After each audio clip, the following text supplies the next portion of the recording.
ఉద్యోగ జీవితం ప్రారంభించి, ఉద్యోగ సంఘాల నేతగా ప్రస్థానం కొనసాగించి, ఉద్యమ నాయకుడిగా బీఆర్ఎస్ ముఖ్య స్వరంగా మారిన దేవిప్రసాద్ గారు ఈరోజు మనతో పాటు ఉన్నారు.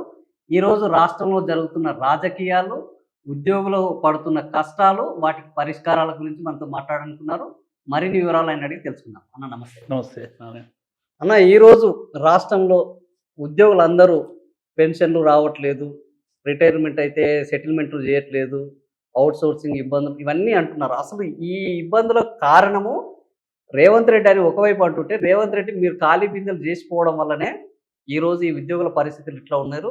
మీరు రాష్ట్రాన్ని మొత్తము కుప్ప చేసిపోయారు, అందుకనే ఈరోజు ఉద్యోగులు ఈ బాధలు పడుతున్నారు, మేము బాగు చేసే ప్రయత్నం చేస్తున్నాం అంటున్నారు. రేవంత్ రెడ్డి మాట్లాడే మాటలు మనం చూస్తూ ఉంటే అసలు లంకె బిందెలలో ఎన్ని దొరికితే నేను ఎక్స్పెక్టేషన్ అనేది ఆయన బయట పెడితే ఆయన ఇచ్చిన హామీలకు ఎంత అవుతుంది, ఎంత తక్కువ ఉంటుందని మనం ఆలోచించవచ్చు.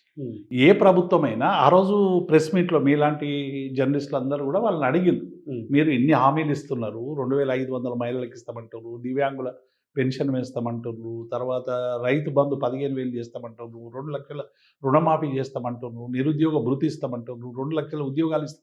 మరి ఇవన్నీ ఇవ్వడానికి మీ దగ్గర డబ్బులు ఎక్కడి?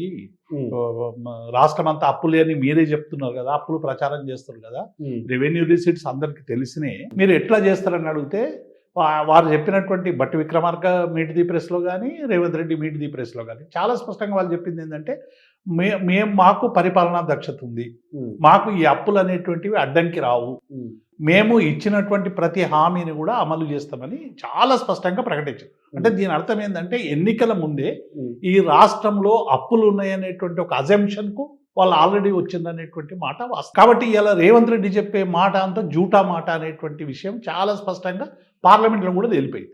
8 లక్షల కోట్ల అప్పులు అని చెప్పి పదే పదే బీఆర్ఎస్ మీద దుష్ప్రచారం చేసినటువంటి కాంగ్రెస్ పార్టీ పార్లమెంట్లో ఆర్థిక శాఖ మంత్రి ఇచ్చినటువంటి జవాబు, మన గౌరవ ఎంపీ ఒకరు అడిగినటువంటి ప్రశ్నకు ఇచ్చినటువంటి జవాబుతో ఇది ఎఫ్ఆర్బిఎం పరిధిలోనే ఉంది, 3,44,000 కోట్లు అని వాళ్ళు జవాబు చెప్పారు. అయినప్పటికీ కూడా ఇటువంటి ప్రచారం చేస్తూ ఉన్నారు. ఒక్కటి చెప్పాల్సింది ఏంటంటే, ఇవాళ ఉద్యోగులకు సంబంధించి ఉద్యోగులకి 2019 వరకు కేసీఆర్ ప్రభుత్వం 1వ తారీఖున వేతనాలు చెల్లించింది.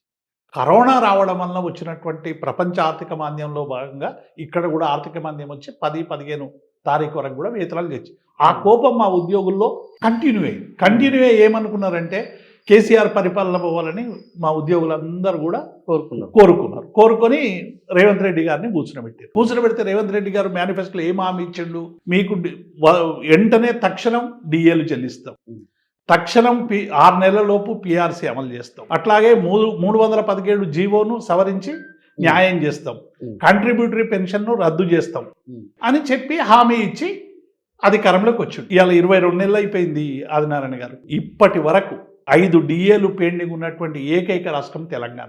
గత 10 ఏళ్లలో కేసీఆర్ గారు మాకుండేటువంటి ర్యాపతో కావచ్చు, తెలంగాణ ఉద్యమంలో పాల్గొన్నటువంటి అభిమానంతో కావచ్చు, గౌరవంతో కావచ్చు, 43% ఒకసారి, 30% ఒకసారి ఫిట్మెంట్ ఇచ్చాడు, 73%, 5% ఇంటీరియం రిలీఫ్ ఇచ్చాడు, 78% ఇవ్వడం వల్ల మిగతా రాష్ట్రాలతో కంటే కూడా కొంచెం హెచ్చుగా మన రాష్ట్ర ప్రభుత్వ ఉద్యోగుల జీతాలు ఉండే. ఇప్పుడు 18% జీతాలు తగ్గుదల ఉన్నాయి మిగతా రాష్ట్రాలకి. కారణం ఏంటంటే డిఏ పెండింగ్ ఉంది, పిఆర్సీ పెండింగ్ ఉంది. అసలు ఇప్పటి వరకు ఏ ఒక్క రూపాయి కూడా చెల్లించిన పాపన పోలేదు. ఇంకొక దుర్మార్గమైనటువంటి ఏంటంటే, మార్చి 24 నుంచి ఈ రోజు వరకు, సెప్టెంబర్ 25 వరకు దాదాపు 18,500 మంది ఉద్యోగులు రిటైర్ అయిన వాళ్ళు దాచుకున్నటువంటి డబ్బు, జీపీఎఫ్ కావచ్చు, గ్రూప్ ఇన్సూరెన్స్ కావచ్చు, ఇది ఆ ఉద్యోగులకు తిరిగి చెల్లిస్తలేరు. దాదాపు 10,000 కోట్ల రూపాయలు ఇలా రిటైర్ ఉద్యోగులకు ఇవ్వాలి. ఇటీవల ఉద్యోగ సంఘాలన్నీ కూడా కొద్దిగా మేము ఆందోళన చేస్తామని చెప్పి రిప్రజెంటేషన్ చేస్తే ఆయన అక్కసంతా కూడా ఉద్యోగుల మీద వెళ్ళగక్కినటువంటి, నేను చెప్పులు ఇడిస్తే నా చెప్పులు దొంగలిస్తున్నారు, నా దగ్గర డబ్బులు లేవు, నన్ను కోసుకుంటే కోసుకోండి, వండుకుంటే వండుకోండి, కానీ డబ్బులు ఇవ్వ అని చెప్పి ఉద్యోగుల మీద అక్కసు పెట్టి, నేను ఏ సంక్షేమ పథకాలు బంద్ చేయాలి, మీకు డబ్బులు ఇవ్వాలంటే నేను ఏదో ఒక సంక్షేమ పథకం మీరే చెప్పండి అని చెప్పి ఇలా ప్రజల్ని ఉద్యోగుల్ని వేరు చేసేటువంటి ఒక కుట్రకు రేవంత్ రెడ్డి తెరదీశారు. అంటే మీరు కుట్ర అంటున్నారు, జనరల్గా జనాల్లో కూడా అసలు బడ్జెట్లో ఎక్కువ శాతము ఉద్యోగుల జీతాలు వాళ్ళకు సదుపాయాలకే పోతున్నది, కానీ అంత రెవెన్యూ ఉత్పత్తి జరగట్లేదు, ఇప్పుడు కూడా రాష్ట్రం అంతా రెవెన్యూ లోట్లో ఉన్నది. ఉద్యోగులు వాళ్ళ పని వాళ్ళు చేయట్లేదు కానీ అడగడంలో మాత్రం ముందు ఉన్నారన్న ఒక చర్చను ముందరికి తీసుకొస్తున్నారు. ఇప్పుడు ఆదినారాయణ గారు, మీరు తెలంగాణ ఉద్యమంలో చాలా క్రియాశీలకంగా ఉన్నారు, మేమున్నాం. చంద్రబాబు నాయుడు అధికారంలో ఉన్నప్పుడు ప్రపంచ బ్యాంకు ఇచ్చినటువంటి గైడెన్స్ ప్రకారం సర్వీస్ సెక్టార్కి ఏదైతే ఉందో దాన్ని తగ్గియాలని చెప్పి ఆయన చాలా ప్రయత్నాలు చేశారు. అది ఎంత బెడ్స్ కొట్టిందో మనం చూసినాం. అంటే ఉద్యోగాల నియామకం ఏదైనా రెవెన్యూ రిసీట్లో టోటల్లో అన్ని రాష్ట్రాల్లో కూడా 25 నుంచి 30% కంటే ఎక్కడ కూడా లేవు. మన దగ్గర కూడా అంతే ఉంది, 25 నుంచి 30% లోపే ఉంటుంది. బాగా ప్రచారం ఇందులో ఉన్నాయి ఏంటి అంటే మొత్తం మంత్రుల జీతాలు, ఎమ్మెల్యే జీతాలు, ఎమ్మెల్యేలకు ఇచ్చేటువంటి గన్మెన్ల జీతాలు.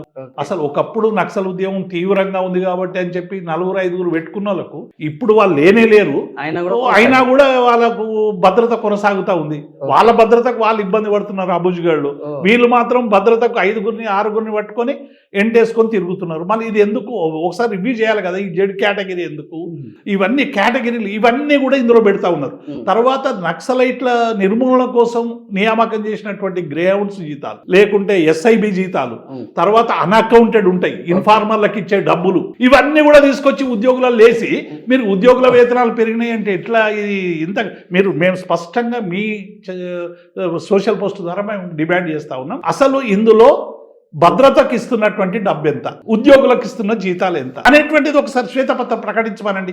ఒకవేళ నిజంగానే ఎక్కువ ఉంటే ఏం అవసరాల కోసం మిమ్మల్ని ఇంద్రమ్మ ఇల్లు అని పెట్టిండ్రు, ప్రతి కాన్స్టిట్యున్సీకి 3,000 ఎమ్మెల్యే పోయి కడతాడా, వార్డు మెంబర్ పోయి కడతాడా, ఏమైనా కార్యకర్తలను పోయి కడతామా? ఎవరు కడతారు ఇల్లు? కట్టాల్సింది వర్క్ ఇన్స్పెక్టర్లు, ఇంజనీర్లు, లేకుంటే డిఈలు, ఏఈలు, ఈఈలు. వాటి మీద అజమాయి చేయడానికి ఎస్సీలు, సిఈలు, ఈఎన్సీలు. మరి మీరు ఇస్తున్నటువంటి మేనిఫెస్టోలో పెట్టినటువంటి అంశాల వల్ల చాలా ఇవాళ మళ్ళీ మీరు ధరణి అనేటువంటిది కొత్త కార్యక్రమం పెట్టారు. మళ్ళీ గ్రామ పరిపాలన వ్యవస్థ కొత్తగా తీసుకొచ్చేటువంటి ప్రయత్నం. అంటే డెఫినెట్గా ఒక తెలంగాణ రాష్ట్రంలో మీరు ప్రజలకు సత్వరమైన సేవలు అందించాలంటే వేతనాలు ఇవ్వాల్సిందే, సర్వీస్ ఉండాల్సిందే. కానీ దీన్ని రివ్యూ చేయండి. ఇప్పుడు ఏం చేస్తున్నారు? ముగ్గురితో ఒక కమిటీ చేసారు మొన్న. అంటే ఇప్పుడు ఏమైపోయిందంటే 2 లక్షల ఉద్యోగాలు ఇస్తామని చెప్పి రేవంత్ రెడ్డి అధికారంలోకి వచ్చారు. ప్రతి సంవత్సరం 2,000 అన్నారు. ఇప్పుడు 2 లక్షలు అనేది 5 ఏళ్లకు అనేది పెడుతున్నారు. సరే, ఆ 2 లక్షల 5 ఏళ్లకైనా ఒకసారి మనం ఆలోచిస్తే గతంలో మేము ఇచ్చిన నోటిఫికేషన్లో 50,000 ఉద్యోగాలు ఇచ్చారు. 10,000 ఉద్యోగాలు వీళ్ళు నోటిఫికేషన్లో జమ చేసి ఇప్పుడు 60,000 ఇచ్చారు.